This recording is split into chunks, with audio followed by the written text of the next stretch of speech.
அஸ்ஸலாமு அலைக்கும் வரஹ்மத்துல்லாஹி வபரகாத்துஹு. அன்பார்ந்த OH இஸ்லாம் சேனல் நேயர்களே, எல்லாம் வல்ல ஏக இறைவனுடைய அன்பும் அருளும் நம் அனைவர் மீதும் என்றும் நிலவட்டும்.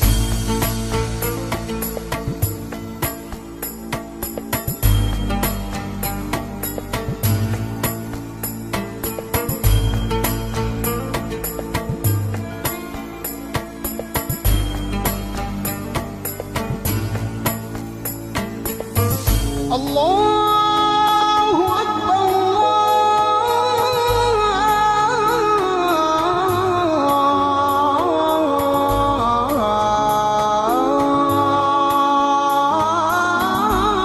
அல்லாஹு அக்பர். வழிகாட்டும் ஆண்மறை என்ற சிறப்பான இந்த தொடரில் இன்றும் உங்களை எல்லாம் சந்திப்பதில் மகிழ்ச்சி. அன்பானவர்களே, மனிதர்களை மிருகங்களோடு ஒப்பிடுகிற பழக்கம் நமக்கு உண்டு. மாடு மாதிரி உழைத்தான், அவன் நாய் போல் நன்றி உள்ளவன், சிலர் இவன் நன்றி கெட்ட நாய், இப்படியாக மனிதர்களை மிருகங்களோடு ஒப்பிடுகிற பழக்கம் சக மனிதனுக்கு உண்டு. ஆனால் அந்த மிருகங்களெல்லாம் தான் படைக்கப்பட்ட நோக்கத்தை உணர்ந்துதான் வாழ்ந்து கொண்டிருக்கின்றன. மனிதர்களாகிய நாம் படைக்கப்பட்ட பர்பஸை, நோக்கத்தை நிறைவேற்றுவதற்காக வாழ்கிறோமா என்பது நமக்கு முன்னால் இருக்கின்ற கேள்வி. எந்த மனிதனையும் எல்லாம் வல்ல இறைவன் தேவையற்ற நிலையில் படைக்கவில்லை. இந்த உலகத்துக்கு எல்லா மனிதர்களும் தேவைப்படுகிறார்கள் ஏதோ ஒரு வகையில். அந்த உலகத்துக்கான தேவையை நீங்கள் நிறைவேற்றி கொடுக்கிறீர்களா மனித சமுதாயத்துக்கு, உலகத்துக்கு? நீங்கள் இந்த உலகத்தில் வாழ்ந்து கொண்டிருப்பதற்கு ஒரு பர்பஸ் இருக்கிறது, ஒரு நோக்கம் இருக்கிறது. அந்த நோக்கம் என்னவென்று கண்டுபிடித்தீர்களா? அதுதான் முக்கியம். நீங்கள் நாயை போல் கூட வாழலாம், ஆனால் குகைவாசிகளின் நாயை போல. அருள்மறையாம் திருக்குரானில் 18வது அத்தியாயத்தில் எல்லாம் வல்ல இறைவன் குகைவாசிகள் 7 பேர் 300 ஆண்டுகளுக்கு மேலாக ஒரு குகையிலே உறங்கிக் கொண்டிருந்த வரலாற்றை சொல்லி காட்டுகிறான். அவர்களோடு சேர்ந்து அவர்களுடைய நாயும் அந்த குகையின் தலைவாசலில் காலை நீட்டிய வண்ணமாக இருந்து கொண்டிருந்தது என்று திருக்குரான் குறிப்பிடுகிறது. எதற்காக? திருக்குரானிலே இடம்பெறுகிற அளவுக்கு அந்த நாய்க்கு ஏன் அத்தனை பெரிய மகத்துவமும் மாண்பும் கிடைத்தது என்று கேட்டால், அந்த 7 இளைஞர்களையும் காப்பாற்றுகின்ற பொறுப்பை அந்த நாய் ஏற்றுக்கொண்டிருந்தது. அந்த 7 இளைஞர்களும் ஏகத்துவ நம்பிக்கை இதயத்திலே சுமந்தவர்கள், இணை வைக்கும் அரசனுக்கு எதிராக ஒரு கொள்கை போர் பிரகடனத்தை நடத்தியவர்கள். அதனால் அந்த இளைஞர்களை பாதுகாக்க வேண்டும் என்று இறைவன் நாடினான். அவர்களை காவல் காக்கும் பொறுப்பை அந்த நாய் ஏற்றுக்கொண்டது. எனவே தன் பொறுப்பை, தன் கடமையை அது செய்ததனால் திருக்குரானில் அது இடம்பெற்றது. எறும்பு பேசிய வரலாற்றை திருக்குரான் எடுத்துரைக்கின்றது. எறும்பு என்ன பேசியது என்பதுதான் முக்கியம். எறும்பு பேசியதா? பேசியதில் அதிசயம் இருக்கலாம், ஆனால் அது என்ன பேசியது என்பதில் தான் அதனுடைய பர்பஸ் இருக்கிறது. அது சொல்லுகிறது, தன்னுடைய படை பரிவாரத்தினரை பார்த்து, எறும்புகளே எறும்புகளே, நீங்கள் உடனடியாக உங்களுடைய புற்றுக்குள் சென்று பதுங்கிக் கொள்ளுங்கள். சுலைமானும் அவருடைய படையினரும் அவர்களையும் அறியாமல் உங்களை மிதித்து அழித்து விடக்கூடும், ஓடிச் செல்லுங்கள் என்று தன்னுடைய சக எறும்புகளை அந்த ராணி எறும்பு எச்சரிக்கிறது. அந்த ராணி எறும்பின் பொறுப்புணர்வை பாருங்கள். திட்டவில்லை. ஆபத்து வருகின்ற போது அந்த ஆபத்திலே இருந்து தன்னுடைய மக்களை காப்பாற்றுகின்ற பொறுப்புணர்வை அந்த எறும்பு ஏற்றுக்கொண்டது, அதை செயல்படுத்தியது. ஏன்னா இப்படி அங்கே இங்கேயும் ஓடிட்டு இருக்கீங்க? எரிச்சப்படல. ஆபத்து வருகின்ற போது எரிச்சல் படுகின்றவனோ, பதவதை படைகின்றவனோ, தன்னுடைய குடிமக்கள் மீது கோபப்படுகிறவனோ தலைவனாக இருக்க முடியாது. ஆபத்து வருகின்ற போது நிதானமாக அதை தன்னுடைய மக்களுக்கு எடுத்துரைத்து இந்த ஆபத்திலிருந்து தப்பிப்பதற்கான வழியையும் காட்டி, இங்கே செல்லுங்கள், நீங்கள் பாதுகாப்பாக இருக்கலாம் என்று உணர்த்துகின்றவன் தான் தலைவன். அந்த எறும்பிடத்திலே தலைமை பண்பு இருந்தது. ஆகையினால் அது திருக்குரானிலே இடம்பெற்றது. ஹுது ஹுது என்கிற ஒரு பறவை சுலைமான் நபிக்கு உளவு வேலை பார்த்து கொண்டிருந்தது. எதிரி நாட்டினரை பற்றிய தகவல்களை எடுத்து சொல்லி சுலைமான் நபிக்கு முன்னெச்சரிக்கை செய்வதுதான் அந்த பறவையின் நோக்கம். அந்த பறவை சபா நாட்டுக்கு செல்கிறது. அந்த மக்கள் பல்வேறு வகையான சிக்கல்களிலே மாட்டிக்கொண்டு தவிக்கின்றார்கள். வளமான வாழ்க்கை வாழ்ந்து கொண்டிருக்கிறார்கள். ஆனாலும் அவர்களுக்கு வாழ்க்கையிலே பல சிக்கல்கள் இருக்கின்றன.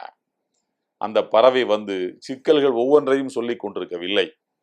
அந்த எல்லா சிக்கல்களுக்கும் எது மூல சிக்கலோ, எல்லா நதிகளுக்கும் எது மூல நதியோ, அதே போல எல்லா பிரச்சனைகளுக்கும் எது மூல பிரச்சனையோ அதை வந்து சொல்லிவிட்டது சுலைமான் நபி இடத்தில். என்ன சொன்னதென்றால், அவர்களெல்லாம் சூரியனை வணங்கி கொண்டிருக்கிறார்கள். அடிப்படையில் அவர்கள் இறை நம்பிக்கையிலேயே பிழை செய்திருக்கிறார்கள். எனவே அவர்களுக்கு வாழ்க்கையிலே பல்வேறு சிக்கல்கள் எழுந்திருக்கின்றன. எனவே நாம் தீர்க்க வேண்டிய மூலச்சிக்கல் அதுதான் என்று சுலைமான் நபிக்கு அது எடுத்துரைக்கிறது. அதனுடைய அறிவுத்திறன், பறவையினுடைய அந்த பொறுப்புணர்ச்சி, இதனால் அந்த பறவை அருள்மறையாம் திருக்குரானில் பெயர் சொல்லப்பட்டது. இறை தூதர் மூசா நபி கையிலே எப்போதும் ஒரு கைத்தடி வைத்திருப்பார்கள். அந்த கைத்தடியை பற்றி திருக்குரான் பேசுகிறது. ஏனென்றால் அந்த கைத்தடி மூசா நபிக்கு மட்டுமல்ல, அவர்களுடைய சமுதாயத்து மக்களுக்கும் பயன் தரக்கூடியதாக இருந்தது. அதை வைத்துத்தான் அவர்கள் ஆடுகளுக்கு இலைதலைகளை பறித்து போட்டு கொண்டிருந்தார்கள். உயரமான மலையில இருந்து ஆடுகளை மேய்த்துவிட்டு கீழே இறங்குகின்ற போது முகம் குப்புற விழாமல் இருக்க வேண்டுமானால் கையிலே ஒன்றை ஊன்றி கொள்ள வேண்டும்.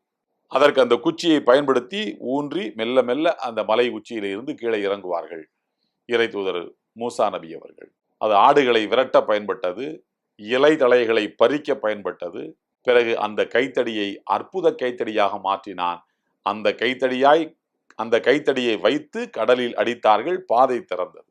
அந்த கைத்தடியை வைத்து பாறையில் அடித்தார்கள், 12 நீரூற்றுக்கள் பொங்கி வந்தன. இவ்வாறு அற்புதங்களை நிகழ்த்துவதற்கு அந்த கைத்தடி பயன்பட்டது.